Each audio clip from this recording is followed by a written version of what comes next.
As the number of cases of COVID-19 in Kenya rises to 7, the government has partnered with technology giant Huawei to install facilities to enable medical workers from 20 African countries to consult with healthcare practitioners in China on handling the pandemic.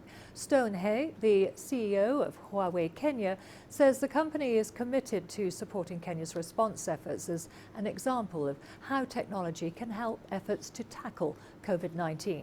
CGTN'S Wilkister Nyabwa reports. Medics from Kenya's Ministry of Health gathered around the screen Wednesday morning. And the NGOs are activated. Through a teleconference consultation platform donated by technological firm Huawei, they joined 19 other African countries as they shared their experiences battling COVID-19 with medics from China. Here they could receive answers about situations which have already unfolded in China. What is the minimum PPE that healthcare workers taking care of patients with COVID-19 should have? And what advice would we give to healthcare workers should there come a time when we run out of this minimum set of PPE? So the surgical mask is enough for other people and for the patients. Medics also discussed issues such as trials of treatment methods and patient management, all this geared towards ensuring all countries in the region were prepared to tackle the pandemic.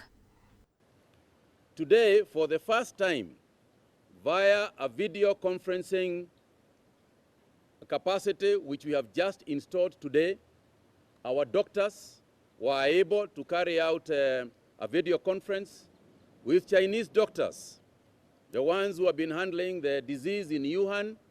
This is an extremely important step in terms of knowledge share, and they gave us tremendous amount of knowledge, which we believe will also go a long way into assisting our people. This comes as Kenya confirmed 3 more cases of COVID-19, bringing the total number of cases to 7. Other suspected cases remain in hospital. 18 cases are currently admitted at Bagathi Isolation Center. 7 others have been screened out and are negative. Samples from the remaining 11 suspected cases are currently being processed in our 2 designated laboratories. 2 of the new cases were a couple that traveled from Madrid, Spain on March 4th through Dubai, arriving in Kenya on March 5th. The 3rd case is a Burundian national who traveled from Dubai to Kenya. He arrived on March 17th and was picked up by a surveillance team. Following the emergence of these new cases, the government has moved to ensure travelers arriving in the country from foreign countries commit to go into self-quarantine.